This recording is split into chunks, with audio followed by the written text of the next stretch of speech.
Chapter 7.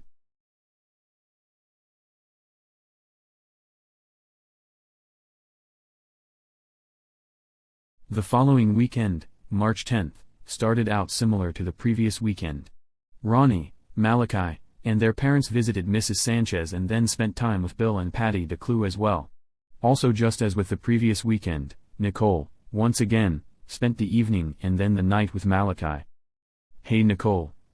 Malachi was just covering up his head within his sleeping bag when he decided to make plans for the following morning. "Yeah, Malachi?" Getting up onto one elbow, Nicole looked down towards the floor. Within the darkness she could barely make out Malachi's silhouette as her eyes hadn't yet adjusted to the darkness. The lights had only been off for less than 2 minutes when Malachi had suddenly spoken up. "What would you think about going to the Sand Rocks in the morning when we first get up?" Malachi hadn't been to the Sand Rocks since his last adventure with Lloyd. He had felt as though he had to dare himself to ask Nicole to join him on another adventure, being that neither one of them had been to the Sand Rocks without Lloyd. "That sounds like a good plan to me. What time do you want to go up there?" "As soon as we wake up. All that we have to do is eat breakfast, pack something for us to eat, and then take some water with us. It should be fun." Then, realizing that he hadn't talked to his parents yet in regards to this outing, "I'll leave a note on the table for my parents before we leave," Malachi continued. Nicole continued to stare towards Malachi, as she now held her head up with both elbows. Through the short conversation her eyes had adjusted to the darkness good enough to make out Malachi's eyes, and his nicely trimmed haircut. Through the darkness, Nicole could also barely make out the smile that was growing across Malachi's face. "What are you smiling at, Malachi?" Nicole whispered as she moved herself closer to the edge of the mattress where, if she had wanted, she could reach out and touch Malachi's face. "You. Me. Why would you be smiling at me?" Nicole asked as she reached out towards him and then touched his ear. Malachi didn't pull himself away from Nicole's touch, but rather continued to stare back at her as his crush on her grew deeper. Looking at Malachi's face, Nicole carefully moved her hand down to the side of his neck. Then, as her palm remained on his neck, used her thumb to feel Malachi's cheekbone as they continued to stare at each other's eyes. "I really wish that you would ask me to be your girlfriend," Nicole thought to herself. "I know you do. But I want you to ask me." Malachi had, at times, wished that Nicole could read his thoughts. "I love you, Nicole." With this, Malachi pulled his arm out from under the sleeping bag and then held her hand that had remained on his neck. "I love you too, Malachi." Then, turning her hand, while under Malachi's, she clasped her hand with his and then continued to stare. As they remained silent, about 20 minutes later Nicole watched Malachi close his eyes and then, just moments later, heard him start quietly snoring. Soon, Malachi's grasp onto her hand had loosened. When it did, Nicole carefully put her hand deeper into the sleeping bag and felt his chest. Spreading her fingers apart, she allowed her hand to remain on his chest as she slowly dozed off to sleep. It was about 6:30 in the morning when the bright rays of the sun began to blind Malachi as he laid in his sleeping bag. Along with the bright sun, Malachi could also hear mourning doves as they had usually perched on the roof's edge, just outside the window. As he slowly woke up, Malachi had also felt a sensation that he never had before. As he held still, in his sleeping bag, he felt something very warm along the entire length of his backside from his neck on down to his feet. Along with this he had felt something, just as warm, draped over his side, on around to his chest. Carefully moving his head, he looked down, within his sleeping bag, to find Nicole's hand lightly spread out upon his chest. As Malachi now understood the odd sensation, he chose to continue laying down so that he could enjoy the closeness between himself and Nicole. Then, after about 20 minutes, Malachi carefully raised his left arm, the one that he was laying on, to where he could carefully grasp Nicole's hand as it laid on his chest. As he carefully held her hand he quietly called her name. "Nicole." After about the 4th time that he called her name, she began to gently move. "Yeah, Malachi," Nicole said as she began to wake up. "It's just about time to get ready to go up to the Sand Rocks." "Okay," he whispered so that he wouldn't wake his parents or Ronnie. "All right," Nicole responded and then gently tightened her right arm as she hugged her friend. "How about I quietly go make something for breakfast for us while you get your sleeping bag rolled up and put away?" "All right." With this, Nicole let go of her hug as she uncovered herself of the sleeping bag. "Hey Nicole. If you look in the cupboard, the one closest to the sliding glass door, you should find a new, unopened box of Pop-Tarts.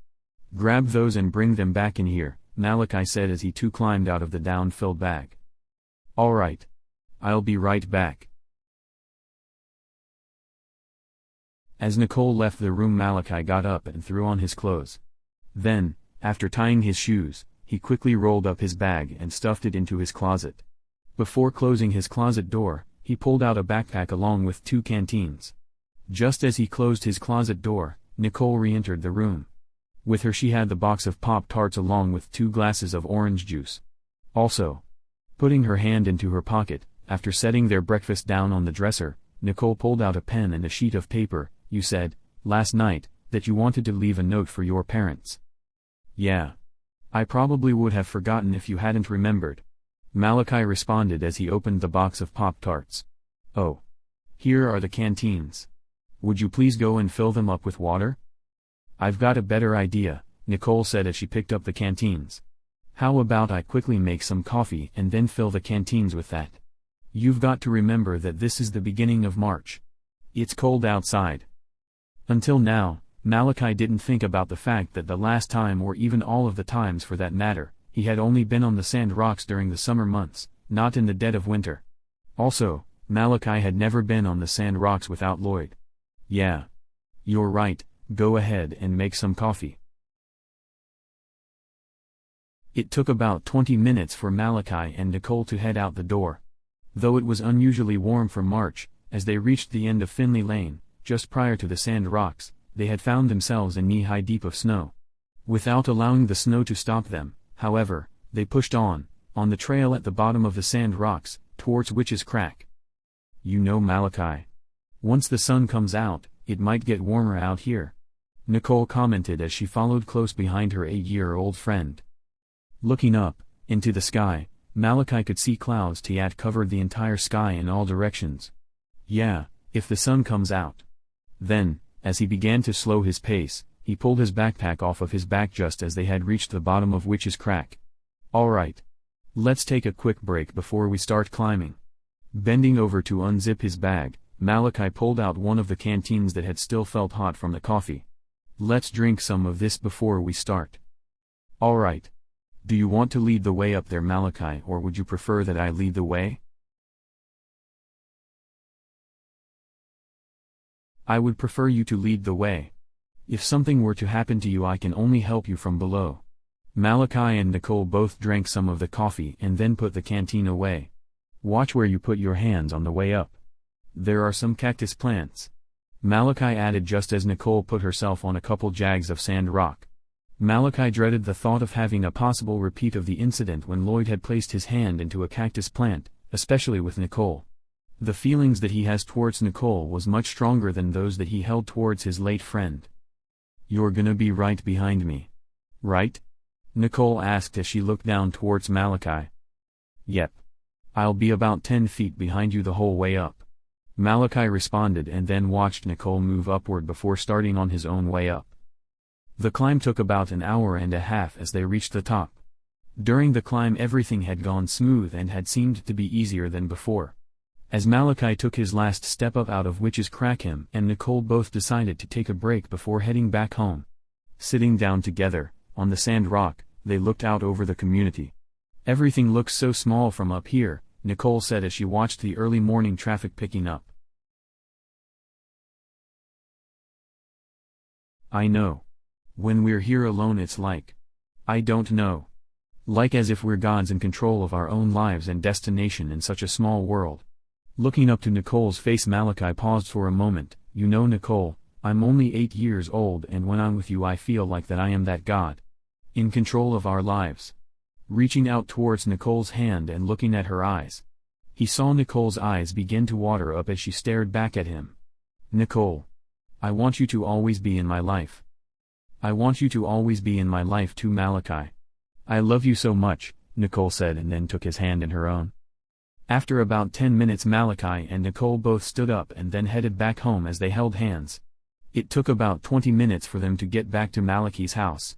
Then, Just as they walked into the driveway, Nicole, somehow, managed to find the patch of ice, as she did the previous weekend, and then fell, pulling Malachi down to the ground with her. Quickly getting back up onto his feet, Malachi offered both of his hands to Nicole to assist her getting back up. "I'm sorry, Malachi.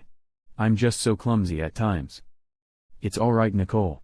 Looking at Nicole's leg, Malachi could see that she had, once again, cut herself. "That looks pretty bad.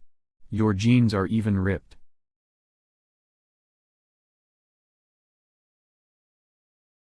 As Nicole stood up on her own, she looked down to where Malachi was pointing. "Yeah. You're right. Let's go in so that I can get it cleaned out." As Malachi and Nicole both walked into the house, they quickly found that Malachi's parents and Ronnie were still asleep. "Nicole, go on into my room. I'm gonna find a washcloth so that we can clean up your leg." Malachi was whispering quiet enough to where Nicole could barely understand him. It seemed, to Nicole, that she had just entered the bedroom when Malachi walked in right behind her. In his hands he was holding a wash rag and the box of Band-Aids. "Well, if you lay down and then lift your pant leg, I'll clean it up for you and then bandage it for you as well." "Alright. Just be careful. It's beginning to hurt now that I'm warming up," Nicole said as she sat on the edge of the mattress. Then after pulling up her pant leg, up to her knee, she laid back and then swung her legs onto the mattress. Almost instantly the aroma of the blood hit Malachi right in the nose. Then, as Malachi kneeled beside the bed, he carefully wiped the abrasion clean. After wiping the surrounding area, Malachi looked up to Nicole. "Hey Nicole. Would it be okay to you if I had some of the blood from your leg?" "Yeah. Almost seems odd that each time that I get hurt there's an extra meal just for you," Nicole joked. "Be careful, someone just may think that you're a vampire." "Yeah, right." Then, without another word, Malachi began to harvest. The wound, this time as opposed to the previous weekend, had bled better, almost pouring blood into Malachi's mouth. As he attempted to seal his lips around the abrasion, he had accidentally got blood on his cheeks, causing the task to be much harder. As Malachi would pull his head away from Nicole's leg, to make another attempt, blood, that had gathered on the roof of his mouth, near the portholes, would run down and then off of the tips of his canines. To Nicole, the visual image was almost of that of a dog viciously tearing into raw meat. Suddenly, without noticing or warning, Malachi's bedroom door opened and Karina was there staring at Malachi and Nicole. "Oh my God," Karina said quietly as she covered her mouth. Walking into the room and closing the door behind her, she walked right up to Malachi and pulled him away from Nicole. "Malachi. What are you doing?" Karina whispered loudly as she covered her mouth again. Malachi hadn't said a word, just continued to stay low on the floor, on his hands and knees, as he stared back at his mother looking like a cat that was defending its territory. "What are you doing in my room?" Malachi demanded as blood continued to drip off of his teeth. Using the sleeve of his shirt, Malachi wiped some of the blood off of his cheek. "I am your mother, Malachi. I can come in here," Karina responded as she quickly wiped Nicole's leg clean. "Now both of you two stay quiet.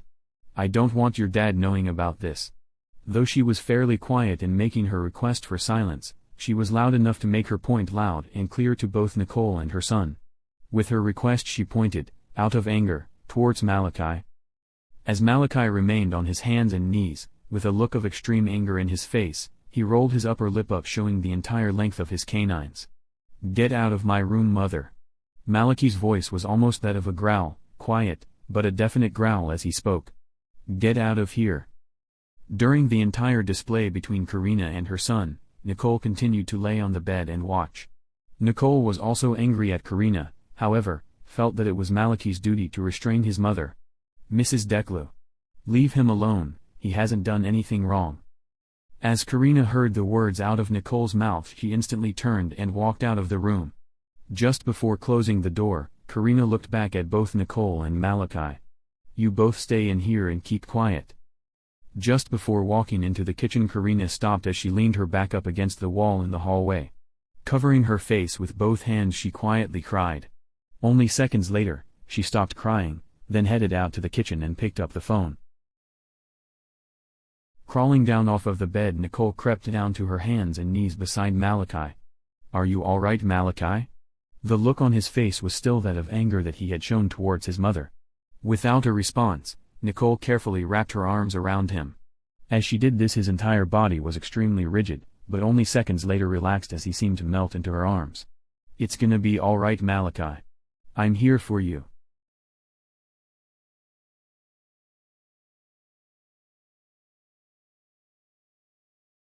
The phone only rang about 3 times before Mrs. Sanchez answered. "Hello? Mom. There's a problem." "What is it, dear?" "It's Malachi. Mom, I caught him. I just caught him drinking blood from one of his friends." "Oh my dear. Karina, I'm on my way over there. Just relax. Is his friend still there?" "Yes. It's Nicole." "Oh no. Poor little girl." "No, Mom. Nicole is angry at me for not allowing Malachi to continue what he was doing." "Are you serious, Karina?" "Yes, Mom. Malachi told me to get out of his room, and then Nicole told me to leave Malachi alone, saying that he hasn't done anything wrong. Both of the kids are in Malachi's bedroom right now." "Karina. Listen to me. Leave them alone. I'll be over in just 10 to 15 minutes. "Mom. My son is very angry at me." "I know he is, Karina. But listen. Malachi nor Ronnie will ever hurt you. I've told you before that it's their mission, in this life, to protect you. Just leave them alone. I'll be there soon. Okay?" "All right, Mom. Please hurry." As Karina hung up the phone, she carefully listened as she started to pace back and forth in the kitchen. As she listened, however, she didn't hear as much as one word or sound coming from Malachi's room. As she continued to pace, she started to worry that her husband might wake up. Then, she started to think about how angry her son was at her. She had never heard his voice sound so mean and dangerous, and all of the anger was directed towards herself. As Nicole continued to hold Malachi in her arms, he had closed his eyes but then suddenly opened them, almost as though a sudden thought had crossed his mind. "Are you all right, Malachi?" "Yeah. My mom thinks that I'm real angry at her. She's scared of me right now. She just got off of the phone with my grandmother. My mom told her everything that she saw and heard. My grandmother's on her way over here right now." Pausing for a moment, Malachi tilted his head back and looked Nicole in the eyes. "Yes. I'm all right."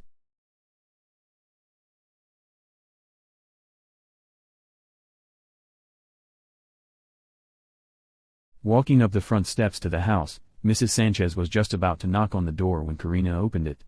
"Thank God. Please come in, Mom. David and Ronnie are still asleep." Walking through the door, Mrs. Sanchez quickly took off her coat, then headed up the stairs right behind her daughter. "Karina. Don't count on Ronnie being asleep. Any time that you're in distress, both of those boys, no matter where in this world they are, will be wide awake and aware of what's happening." As they reached the top of the stairs, Mrs. Sanchez immediately headed for Malachi's room as she instructed Karina to stay behind. Quickly checking on Ronnie, Karina opened up his bedroom door to find him sitting up, wide awake, and staring back at her. "Ronnie. If you would like, you can come out with me to the living room," Karina said quietly, then watched him jump down onto the floor and raised his hands, to be held, as he approached her. "Mommy," Ronnie whispered. "You're gonna be all right." As Ronnie said this, in perfect English, for a 3-year-old, he stared his mom directly in the eyes. "I promise you, Mama. As long as Malachi and I are here, nothing will ever happen to you." The words of confidence, coming out of Ronnie, almost scared Karina more than what she had found Malachi doing earlier. The words coming out of his mouth made Karina feel as though her son was possessed as he continued the perfect eye contact.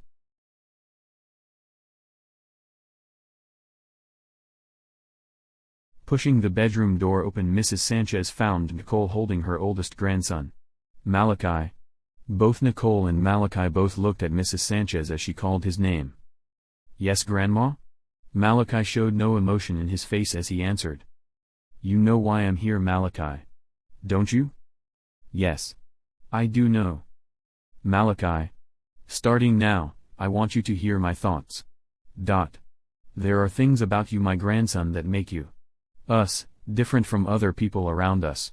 Yourself, your brother, your mom, and I are all very different from others around us, Malachi. Malachi, you are a vampire. A living creature descended from thousands of years of history.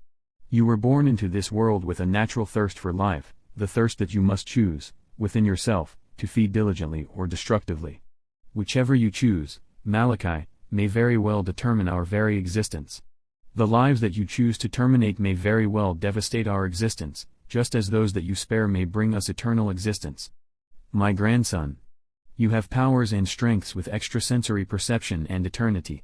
The choices you make can either be catastrophic or life-saving to our future. The choice is yours. Pausing, in thought, for a moment. Nicole is a friend of yours, Malachi. What is your intention with her? To live with her for the rest of time. At this sudden break in silence, Nicole nearly jumped as she stared at Malachi.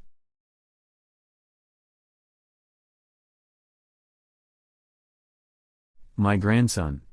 Only listen. Are you fully aware of what you are implying? Are you aware of what it would take to turn mortal into immortal? Suddenly the look on Malachi's face changed. Malachi and Mrs. Sanchez. What's going on? You guys are just making odd faces at each other without talking. What's happening? Nicole had a look of fright within her face now as she had also began to shake. You and I will continue this at another time, Malachi. You need to think about who you are and what you're doing. I love you, Malachi. Bye for now. Mrs. Sanchez abruptly said and then walked out of the bedroom. Entering the living room, Mrs. Sanchez, without saying a word, walked directly up to Ronnie, as he sat on his mother's lap. Bending over slightly, Mrs. Sanchez stared Ronnie in the eyes. Ronnie. Your mother is now safe. If you wish, you may now go back to bed. Climbing down, off of his mom's lap, Ronnie quickly disappeared into his bedroom. Karina. It's important that you take what you saw today and forget about it. What you saw today was an innocent act by Malachi of which he didn't mean to cause harm. Karina. He didn't cause harm, Nicole is just fine, and if anything may feel even closer to him than before. But Mom. Karina started as she suddenly began to cry. He scared me. He was angry at me. It's like he was some sort of animal or something in the way that he was acting.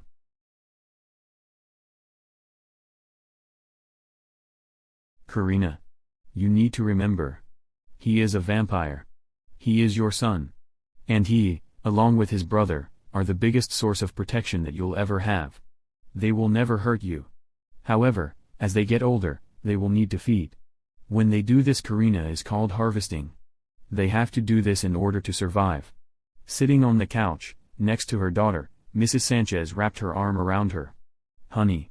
If at any time, and I know that this sounds disgusting, but if at any time that those kids of yours can have fresh, warm blood, without hurting someone to get it, they must have it. Haven't you realized that Malachi and Ronnie are the only kids that you've ever known to not get sick? Karina, if they drink fresh, warm blood, they never will get sick. They will never die. Nicole cut her leg accidentally. Why waste that blood when it can help your kids? Wiping her face dry of a tear that rolled down her cheek, Karina turned to face her mother. I guess that this would be a stupid question. In part of almost changing the subject. When Malachi, or Ronnie later on, how does the consumption of blood make them feel? I mean, I can imagine that it would feel warm, but to them. The best way to describe how it would feel to them is like, let's see. How should I put this? It's like, how it feels when you or I have an orgasm.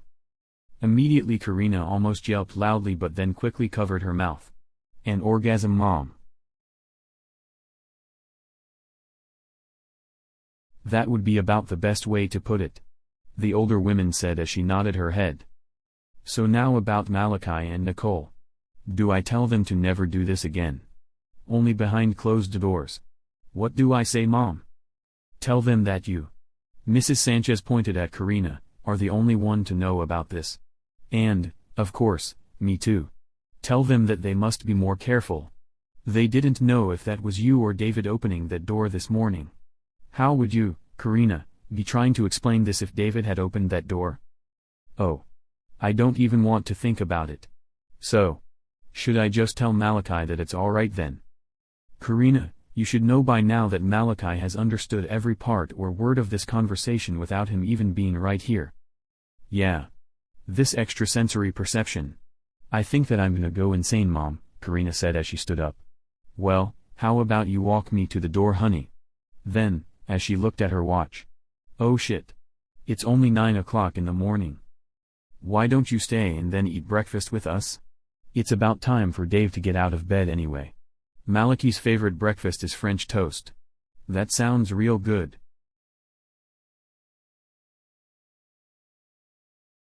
You're right, Karina. How about you go and wake David up while I start cooking? Mrs. Sanchez suggested as she too stood up. On your way down the hall, peek in on Malachi and Nicole and tell them to get ready to eat. As planned, what had happened was kept quiet. David never knew about what had happened and nor did Nicole's parents. About 8 days later, on March 18th, Nicole, once again was hurt. The injury was minor, however, it had bled a lot. What happened, Nicole? Karina asked as Nicole came into the house right after Malachi. I was reaching up to the shelf, right above the freezer, in the garage. When I brought my arm back down I caught it on a nail sticking out of the wall. Nicole explained as she fought back tears. Malachi. Karina started as she wrapped a towel around Nicole's arm. Go into the bathroom with her and get this cleaned up. Then, pausing for a moment, she decided to use his ESB to complete her sentence, if it's okay with Nicole. Drink some of that blood. Your dad is at work, Malachi. Karina spoke, clean up any mess that you may make. As Malachi and Nicole headed off to the restroom, Malachi stopped abruptly and looked back towards his mom. Thank you, Mom. And also, I'm sorry about my anger towards you last week. I know you are, Malachi. I'm sorry for not understanding. Then, as Malachi began to head into the bathroom, Malachi, I love you. Sticking his head out of the bathroom right before closing the door, he answered her. I love you too, Mom.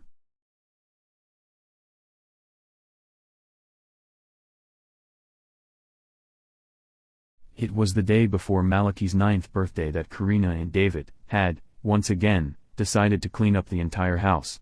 Usually David would start with the garage as Karina would start with the food pantry. This year, however, Karina started out with the garage as David did the pantry. Malachi and Ronnie had to clean and vacuum their rooms. Malachi would help his brother.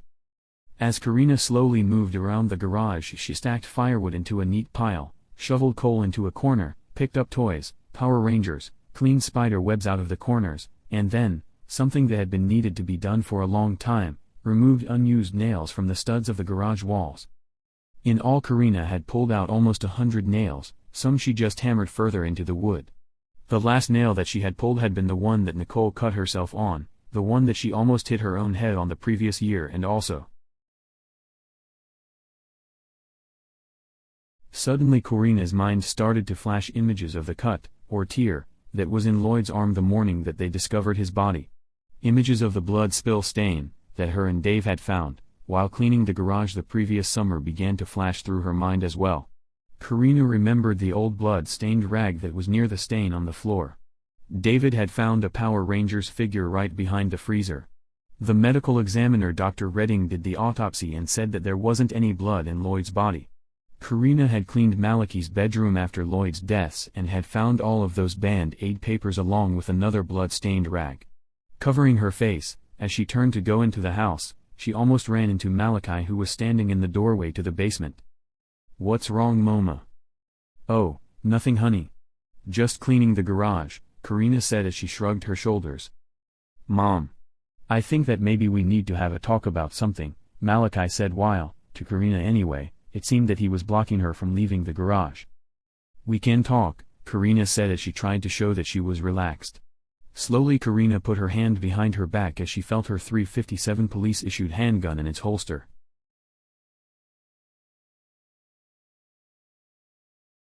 Mom. There's no need for your gun. I would never hurt you. Mom, Lloyd came over here early that morning.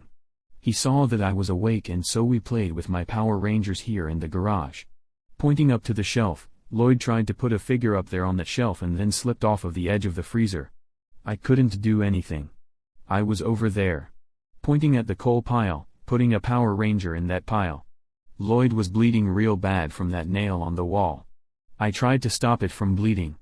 I thought that it worked. After we went into my bedroom to clean it, Lloyd said that I could have some of the blood. As Karina listened, she could see Malachi's eyes water up and a tear run down his face. I thought that he fell asleep. I put band-aids on it. And then I fell asleep. As Malachi finished speaking, he began to openly cry. Walking up to her son, Karina bent down and picked Malachi up and held him with his head over her shoulder. "I'm so sorry, honey." "It's not your fault," Karina said as a tear now ran down her cheek. "I didn't mean to do it," Malachi cried. "Lloyd was my best friend. And I miss him." "Malachi, I know that you're hurting now, but I need you to listen to me, honey. Okay?" "All right," Malachi responded. "We can't tell anyone about this, honey. Nobody else will understand. All right?" Karina asked, then waited for his response. "All right." With this, Malachi began to openly cry again as images of fun times between himself and Lloyd flashed through his mind. "I wish that Lloyd was still here," Malachi managed between sobs. "I know you do, honey," Karina said as she held Malachi even tighter.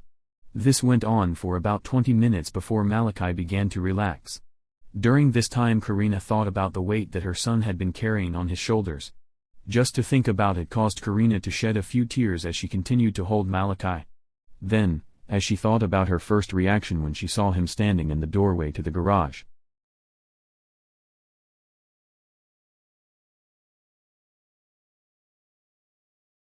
Two years later.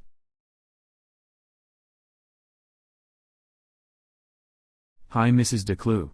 Can Ronnie come out?" James asked as Karina opened the door. "Yeah. But you might have to go in and wake him up." Then, as Karina held the door open, she just stood there breathing in the fresh air. It was about 80 degrees outside and expected to reach the mid to high 80s by noon. Along with the fresh air, the scent of jasmine had also filled the air as the shrubs grew on the edge of the sidewalk. As James walked into the bedroom, he had found, as usual, Ronnie just waking up. As if Ronnie had been expecting his friend to walk in. "Hi, James," Ronnie said as he stretched and yawned. "What time is it?" "About 10 o'clock. How late did you stay up last night?" James had gotten up about 1:30 in the morning, to use the bathroom, when he had looked out his bedroom window and noticed that Ronnie's bedroom light was on. "I stayed up until about 2 o'clock before I went to bed. I was playing a game on the computer."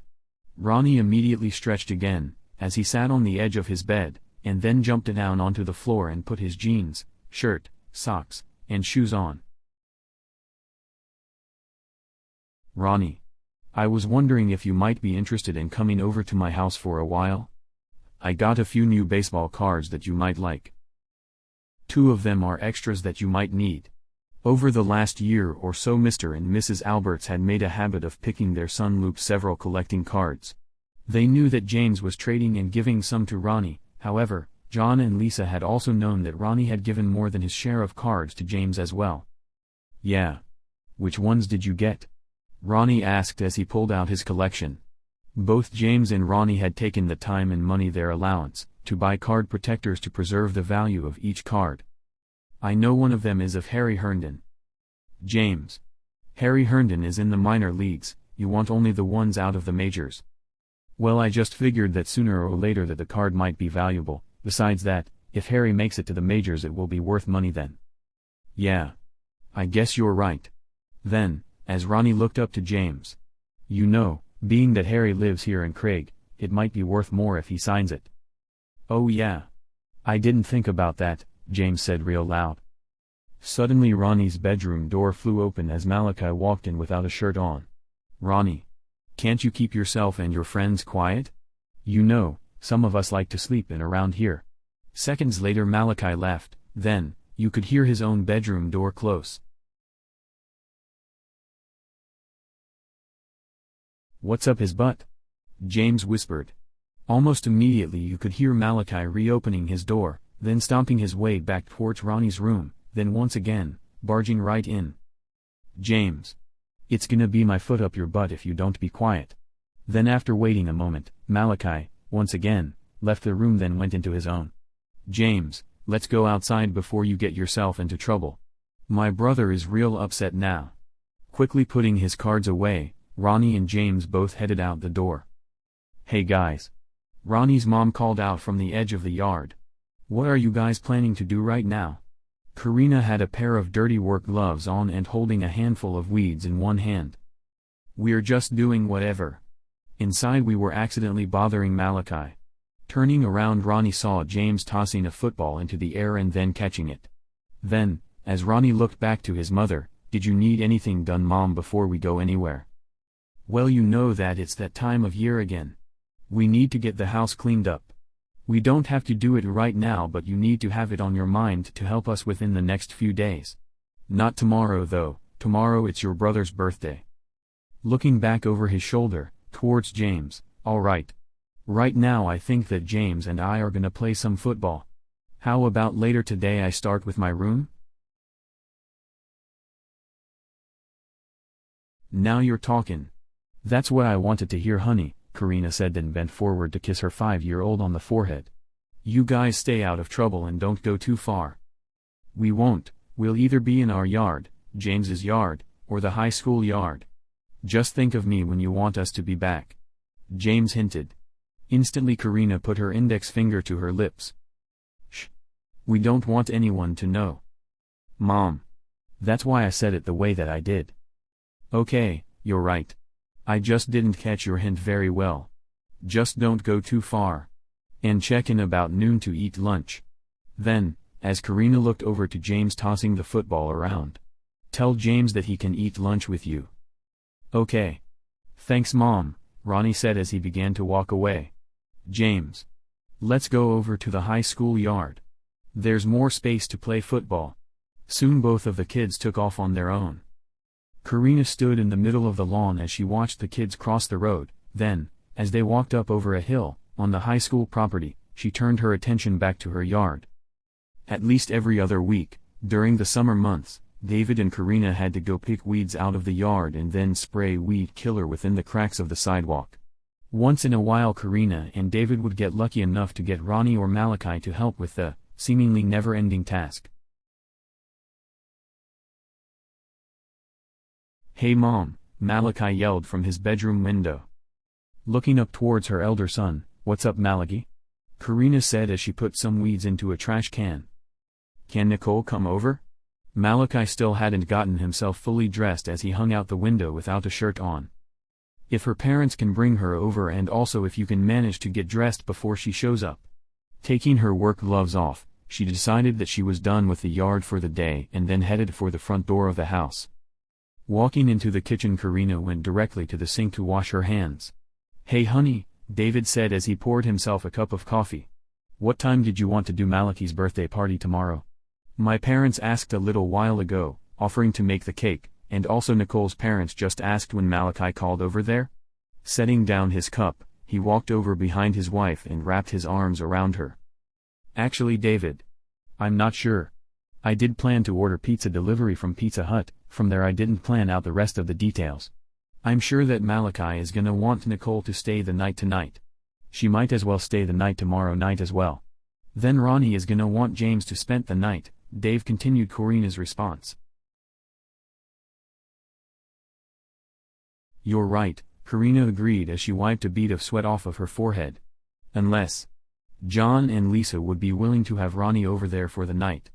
Then, as Karina paused for a moment, that way Ronnie and James will both be out of Malachi's hair." "Yeah. I heard Malachi hollering at James earlier this morning.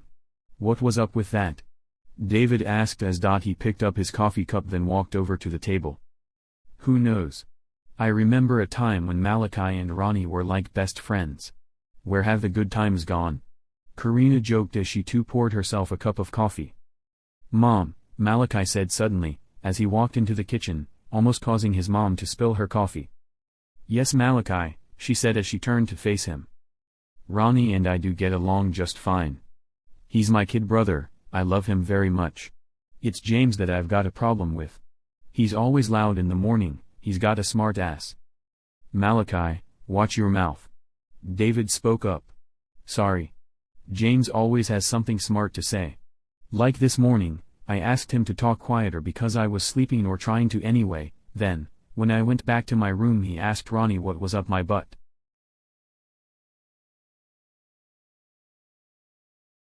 And that's when you went, stomping your feet down the hall and into Ronnie's room," and told him that you're gonna put your foot up his butt. Right? His dad interrupted. Yes. What's your real problem with James Malachi? I think that this problem goes on a bit further than anything up someone's butt. Karina asked as she sat at the table next to David. You know Malachi. It isn't James' fault that you decide to wake up on the wrong side of the bed once in a while. James is Ronnie's only friend. Give him a chance. Karina pressed. All right. I'm sorry. Malachi. Tell James that you're sorry. Telling us doesn't fix the problem. Also Malachi. I do want you to give him a fair chance. If you do, I know that you'll see that he isn't really a bad kid. Okay, Mom. I will give him a chance, Malachi said, then turned to leave the kitchen. One more thing, Malachi. His dad spoke up. For your birthday tomorrow, do you want to go to the city park to swim, or would you rather do something else? David asked. Thinking for a moment, Malachi looked down towards the floor. How about we go to the city park to swim and then we go to Pizza Hut rather than having them deliver? And tell James that he can come too. Pausing for a moment, he thought Ronnie. Ask James if he would like to go swimming tomorrow and then go to Pizza Hut afterwards. Seconds later, Malachi received a positive response. Mom, Malachi said as he looked up to her. James will go with us tomorrow. Don't you think that maybe you should ask him first? David asked. Yeah. I will ask him. Malachi answered. He winked at his mother. That night, as planned, Nicole stayed the night with Malachi as Ronnie stayed with James. I can't believe that your brother is the one inviting me to go with you guys tomorrow. I've always thought that he hated me or something, James said as him and Ronnie both walked into James' bedroom. No. My brother doesn't hate anyone. Sometimes he just gets upset easily. That's all. Ronnie answered as he began to put his pajamas on. Hey Ronnie. Can I ask you a question? What's that, James? Ronnie stopped moving so that he could pay attention to James. Why are your teeth so big? Pausing for a moment, he added more to his question before Ronnie could answer. Also, why is Malachi's teeth so big? Kai and I were just born this way. We don't really know why. A lot of people ask us that though. Ronnie explained and then continued to pull up his pajama bottoms.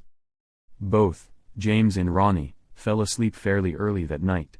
As they were falling asleep, James thought to himself, I hope that Malachi forgives me for being too loud this morning. Hess cool, just like Ronnie. Malachi and Nicole, within the Decluse residence, were playing a game on the computer when Malachi suddenly got up from the chair and then looked out the window towards the Alberts' house, across the street. What's wrong, Malachi? Nicole asked as she remained in her chair. Oh. I need to tell James something. I was wondering if he might be awake, but I don't see any lights on across the street. Well, just tell him tomorrow. He's gonna be at your party, isn't he? Nicole said as she stood up and walked over to him. Yeah. I got mad at him this morning for being too loud. I just wanted to apologize to him, Malachi said as he turned to face Nicole. Well, just plan to do it tomorrow. If need be, when we're away from everyone else, I'll remind you. Okay? Nicole said as she hugged Malachi. All right. Thank you, Malachi said and then walked Nicole back to the computer.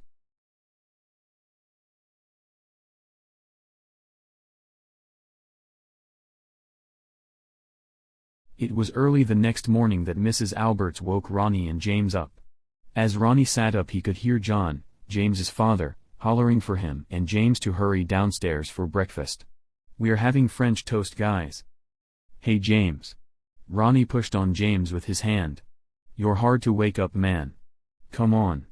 Ronnie persisted until his friend opened his eyes. What's going on? James asked as he slightly tilted his head towards Ronnie. It's time for breakfast. Your dad is hollering up the stairs for us. He says that we're having French toast. Then, as Ronnie climbed down off of the bed, he grabbed a hold of James's foot and started to pull. Hey Ronnie. Come on now, I'm getting up. I know you are. But if you don't hurry up and get up, this floor just might wake you up more than you already are, Ronnie said as he continued to pull. All right. Let me go. I'll get up, James said just as he fell off of the edge of the bed. Ronnie. You're a butthead, James laughed. Sticking his tongue out at James, Ronnie pointed at him as he got up to his feet. "Now, tell your parents that I'll be right down. I'm gonna get out of my pajamas before we eat. You can wait until after we eat to change." "I'm gonna," James said as he stuck his tongue out at Ronnie. Then James bent down to the floor, picked up Ronnie's pants, and ran out of the bedroom with them. "Ha ha. Now you're gonna have to wait. Or maybe I could just go downstairs in my underwear," Ronnie Holland jokingly. "Yeah right." James began to head downstairs with his friend's pants tucked under his arm. "I think you're too much of a chicken to do that," James laughed as he reached the bottom step. Ronnie quickly saw that he had no choice but to wear his pajamas to breakfast. After walking downstairs and then into the dining room, he found John, Lisa, and James all waiting on him. Pulling the chair out, next to James, Ronnie looked and saw that his pants had become a booster chair for his friend. Looking up to James' face, he whispered, "I'll show you what a chicken is later, you goof." Without answering Ronnie, James let out a quiet chuckle, just loud enough for Ronnie to hear it. "Well guys, Mrs. DeClue called just a little while ago. She told me to let you guys know to be over there at about 11 o'clock with your swimming suits. Ronnie, you need to make sure that you get a pair out when you and James go over there so that you don't forget. All right?" Lisa said. "Yes ma'am." Ronnie responded just as he thought of a way to make James a chicken. As the thought crossed his mind, he looked at James with a smirk look on his face. "What?" James asked as he saw the look. "Don't worry. You'll see." Looking at Ronnie by the corner of his eye, James almost immediately thought of some of the worst-case scenarios of pranks that his friend just might pull on him. Reaching underneath himself, he pulled out Ronnie's pants and handed them to him. James knew that Ronnie's pranks could be anywhere from disgusting to perverted. "James. Thank you. But it's too late." Ronnie smiled. At this, James seemed to almost melt in his seat, dreading the possible outcome. "Okay, you two," Mrs. Alberts interrupted. "When you're done eating and playing around, you guys go upstairs and get dressed and clean up the bedroom. And James, make sure that you're helping clean it rather than watching Ronnie do it for you." "Mom, I wouldn't do that." "Excuse me," Ronnie said, as he turned in his seat, staring at James. "The last time that I spent the night I cleaned while you watched me from your bed." It was about 11:15 that James and Ronnie both headed across the street. Since exiting the front door of the Alberts residence, the kids could see that Karina, Dave, and Malachi were packing food and swimming necessities into the car. "Well, it's good that you two showed up. We'll be ready to leave pretty soon," Dave said as he put a stack of swimming towels into the trunk. "Hey James. Come here for a second." Malachi was just coming back out the front door when he noticed his brother and James approaching the driveway.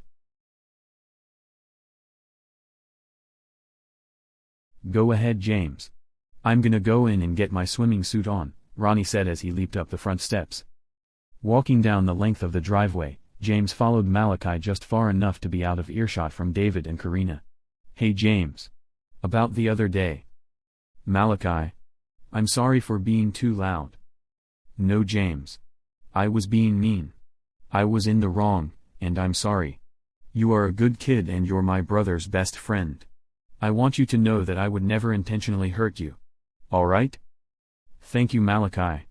I think that you and Ronnie are cool. And I always have." Bending over, slightly, Malachi gave James a hug. "You're pretty cool too." Then, together, Malachi and James walked back to the car where everyone was waiting for them. As Malachi was about to climb into the back seat, Nicole stopped him right before he climbed in. "Hey. I'm proud of you for apologizing to him. Well, he is a good kid and I was in the wrong. It's not his fault that I get an attitude once in a while." With that said, they both climbed into the car. Once everyone was gathered at the city park, it was decided that the kids would go swimming before eating and celebrating Malachi's birthday to avoid anyone from getting sick. "Too bad my birthday is in the winter," Ronnie complained. "We can't swim in the city park's wave pool in the winter." "But every November 8th we do go to the high school's pool," Karina reminded Ronnie. "The high school has a nice pool, but it's just not the same as the park's wave pool," Ronnie continued just as they were getting dried off. Alright guys. Once you're dried off, go over to that picnic table over there, Patty said as she pointed at a table at the far end of the park. Once everyone is over there, we will do the birthday cake and then presents for Malachi. Hey James. Ronnie hollered as he took a quick shower in the shower house. I'll beat you over to the picnic table. Then, bending down to a bench, just outside of the shower, Ronnie picked up Jamie's underwear, shorts, and towel, then tucked them under his own arm. This will make things even for this morning, Ronnie thought to himself, then walked to the picnic table that his grandma Patty had pointed out just a few seconds prior. As everyone was gathering at the table, about 10 minutes after Ronnie pulled his prank, charcoal was being lit on the grill for hot dogs and hamburgers. During this time Ronnie kept an eye on the shower house for James to come out. Eventually Ronnie did see James's head stick out around the corner of the building looking into their direction. James didn't know what to think when he stepped out of the shower and couldn't find his clothes or towel. Carefully walking out of the shower, he crept around the corner of the building and looked towards the rest of those invited to Malachi's birthday party. The worst part of this situation, to James, is the fact that there was a lot of people in the park that day. A whole lot of people that James had no intention of allowing to see his naked body. As Ronnie continued to watch from the picnic table, he had started to lose his ability to not laugh and had accidentally let out a couple giggles. Hey little bro. What's so funny? Malachi asked as he was the only one to hear the giggle. Quickly the giggle turned into an outright laugh as Ronnie saw James looking into all directions. Rather than verbally answering Malachi, Ronnie held up James' clothes and towel for his brother to see. Whose are? Cutting himself off, Malachi looked towards the shower house to see James looking towards him. Looking back towards his little brother, and the items in his hand, Ronnie. What have you done? Then, out of the corner of his eye, Malachi saw James step out into plain view.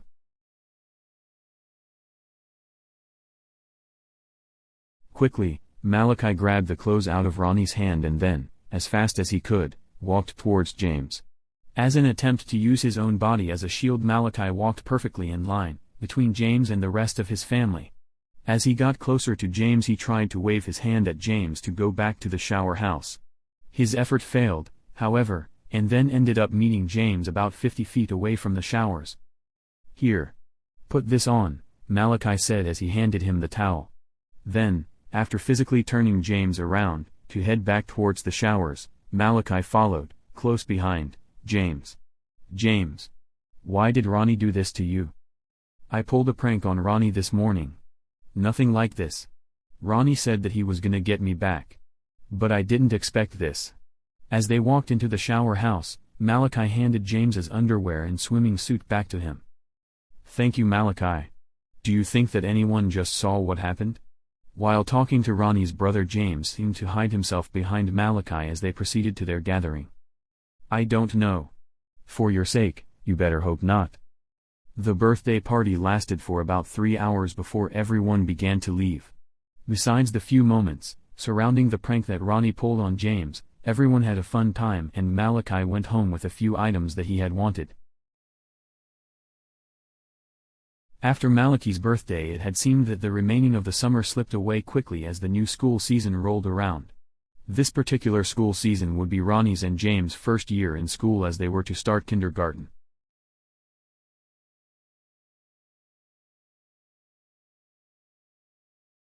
Honey. You know, I never understood why it is that they start the school's first day of the year on a Friday. Me either. Mr. Bruce said as he came up to his wife and hugged her from behind. Then, as they both looked out the window, watching Ronnie, Malachi, and James all load up into the Declu's car, you know. It's been just over 3 years now. I know. Mrs. Bruce began to cry at the memory of her late child. Malachi. Malachi was his best friend. Oh. I bet Lloyd's still watching his friend though. Just as Hess watching us now. Mr. Bruce was trying his best to comfort his wife. Sometimes it took him all that he had to succeed. Alright guys. Stop playing around back there. We'll be at the school in less than 5 minutes. You can play in the school park then, Lisa said as she turned, in her seat, to face Ronnie and James. If it weren't for the fact that Malachi was asleep, as he leaned up against the door, he too would probably be being scolded for horseplaying. Hey James. Karina spoke up as she was driving. Yeah, Mrs. Declue. Ronnie suddenly quieted down as his mom spoke to his friend. Would you please reach over Malachi and lock his door for me? With all of the excitement in the back seat, the last thing they needed was for a door to pop open. Yes ma'am. Carefully taking off his own seat belt, James reached over Malachi and pushed down on the locking mechanism. Hey Karina. Do you think that maybe we could register the kids and then take them right back home? Or are we gonna have to come back later? You know. Actually, I don't remember what we had to do when Malachi began kindergarten. Come to think of it, this is Malachi's last year in elementary school. Looking over towards Lisa, she continued. Malachi starts middle school next year. Seems like he was just born. Hey Mom. Ronnie interrupted. Can James spend the night? We don't have school tomorrow. Looking back over to Lisa, they both made eye contact with each other, then shrugged their shoulders. Yeah, he can. Just make sure that you don't make a mess out of your toys this time. Also, that doesn't mean to shove them all under your bed either. Just as Karina finished her sentence, they pulled into a parking space in front of the Sunset Elementary School. Okay guys. Let's get this over with, Lisa said as she reached around her seat to pat Malachi on the leg. Malachi immediately woke up with a look on his face like he would rather be elsewhere. You know Mom, Malachi said as he awoke. One of these days we've got to invite the Bruce family over for dinner. Well, we can do that. Where did this come from all of a sudden? Karina asked as she climbed out of the car. Mr. and Mrs. Bruce were thinking about us when we left the house just now. They were watching us from their window. Watching Malachi climb out of the car, she made eye contact with him over the roof of the car. We can do that, honey. In fact, maybe tomorrow night. Okay? All right. Malachi responded as he smiled. Honey. Go ahead and take James and Ronnie to the back side of the school to play. Lisa and I are gonna get this stuff over with. Then, as she looked over to Lisa, she continued. If we're lucky we can all go back home soon.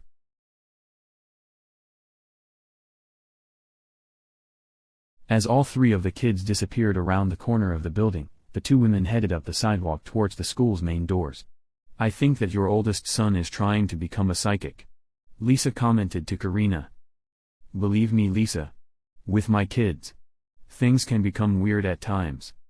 Then, as she paused, Karina held open the door for Lisa. It was only about an hour and a half later that Lisa, Karina, and the kids were able to get back into the car to head home. Within that time both, James and Ronnie had got a chance to see what and where they would be learning for their first year of school. And then Malachi had met his new teacher, Mrs. Garrett. For being only an hour and a half, it sure seemed like we spent all day in there. Lisa had commented to Karina. I know what you mean. Remember what it was like when we were the students in there? Every day seemed to take forever, Karina said just as they pulled into the driveway. Looking back into the back seat, Karina looked at Ronnie and James. Remember. If James is gonna spend the night, do not mess up your room. And, make sure that there isn't anything under your bed. We won't make a mess, Mrs. Declue, James said and then climbed out of the car right after Malachi. Looking back to Lisa, as they had both remained in the car, it seems warm outside for being September 15th. They said on the news that 2008 was gonna be warmer than usual. Yeah, it's very warm out, Lisa said. The normal temperature for that area of Colorado, in September, was about the low 70s. This particular September, however, had still been in the low 90s. That night, as planned, James did spend the night, and then, of course, Nicole had also spent the night with Malachi. As usual, all of the kids watched videos as they stayed up late. It was about 8 o'clock the next morning that Ronnie had woken up. As he turned his head, as he continued to lay in bed, he could see that James was still next to him fast asleep as he laid with his back up against the wall. Turning over onto his side, Ronnie faced James. In an attempt to wake his friend up by annoying him, Ronnie began to blow into his face. As this attempt failed, Ronnie then took his own index finger and pushed on the tip of James's nose. This attempt caused James to brush his face with his hand, yet, still James was asleep. Then, carefully touching James's eyelid with his finger, he opened his eyelid. When this attempt failed, Ronnie then used his hand to cover James's mouth. When Ronnie did this, James immediately began to roll over onto his back, rather than his side. As soon as James began to move, Ronnie real quickly turned back over onto his other side, facing away from his friend. "Hey Ronnie. Are you awake?" James asked as he had woken up.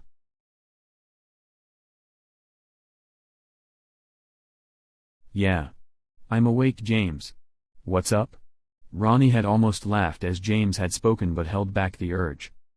"Ha. Just felt like I couldn't breathe there for a second." James stretched his arms out as he spoke and then sat up in bed. As he looked over towards Ronnie, he could see him immediately covering his mouth, as if he was hiding his face from him. "What are you doing? Are you laughing at something?" Then, as James felt that he needed to use the restroom, he carefully stretched his leg over Ronnie as he tried to get off of the bed. Using this moment to continue bugging James, Ronnie immediately turned over onto his back, as James was straddled over him, and pulled down real hard on the front of James's pajama bottoms, trying to cause him to fall back onto the bed. The result, however, was James's pajama bottoms and underwear both dropping halfway down to his knees, with his groin hanging out right in his face. Instantaneously, Ronnie pushed James away from himself, causing his friend to fall onto the floor with a loud bang sound. Seconds later, James began to quietly cry as he continued to lay on the floor. Turning over onto his stomach, Ronnie looked down onto the floor and saw that James was bleeding, on his side, near the bottom of his rib cage. "Are you alright, James?" Ronnie asked as he saw a look of pain on James's face. "No. My side hurts real bad." As James spoke, he held onto his side, then stood up. "Well, how about you lay on my bed while I go get a rag and some band-aids out of the bathroom? Try to be quiet though, so that we don't wake anyone up." Then, without delay, Ronnie left the room. Moments later, Ronnie came back into the room with the box of band-aids in one hand and then a washcloth in the other. Looking down at the floor as he approached the bed, Ronnie could see that James had cut himself on the corner of the steel bed frame. Luckily, however, there wasn't any blood on the bed frame nor the floor. Looking at his friend, as he laid on his side, once again with his back against the wall, Ronnie could see that James was trying his best to not cry as he held onto his side with one hand. Sitting on the bed, next to James, Ronnie saw a stream of blood beginning to run downwards, towards James's stomach. Reaching over quickly, with the washcloth, Ronnie caught the stream of blood before it could reach the bed sheets. "Alright, James. Just hold still for a moment, this is gonna hurt a bit." As Ronnie said this, he lifted his friend's hand and then put the washcloth over the laceration. As Ronnie held the washcloth with one hand, he took James's bloody hand up in his own and looked at it. The sight of the blood, for the first time in his life, had for some reason raised a level of curiosity within Ronnie. As he pulled James's hand closer to himself, he got a sudden urge to smell the red substance. "Ronnie. What are you doing? My side hurts." Then, taking his attention off of James's hand, Ronnie carefully lifted the washcloth. As he did this, another stream of blood suddenly ran down the front of James's stomach. Quickly moving his head towards the front of the stream, Ronnie quickly stuck out his tongue and caught the thick, rich-tasting fluid just as it went into James's belly button. Quickly swallowing what he had caught within his tongue, Ronnie immediately put his tongue back onto James's skin and then began to lick upwards, in one big stroke, towards the source of the stream. To James, what Ronnie was doing seemed to alleviate the feeling of pain. Then, as Ronnie had sealed his lips around the 2-inch gash, James could feel Ronnie's tongue sink into the wound. This sensation wasn't that of pain but rather almost pleasurable, as James allowed himself to relax upon the mattress and pillow. As Ronnie kept working his tongue deeper into the wound, it felt like to him that he had torn his own path deep into James' body. The sensation that Ronnie had felt was the most amazing feeling that he had ever had in his life. It was as though his entire face was tingling. Then, as he forced his tongue deeper, he felt a pop and then the thick blood began to pulsate into the roof of his mouth. Being careful to not bite his friend, Ronnie pulled away, only for a second, to get a better seal. As Ronnie did this, he had accidentally gotten blood on his own cheeks, causing the task to be harder. After about 20 minutes the pulsating of blood had stopped. As Ronnie attempted to regain his flow of blood from James's body, he forced his tongue deeper. Suddenly the bedroom door opened up. As Ronnie turned to face the door, with blood on his cheeks and lips, he felt drips of blood running off of the tips of his canines as his eyes focused on his mother. "Oh no!" Karina quietly cried, as she covered her mouth. Without touching her son, she quickly realized that her entry was too late to save James's life. This is the end of Book 1. Please continue to Book 2. This is Angel Coleman. And this is Malachi Declue. Thank you for reading It's in the Blood.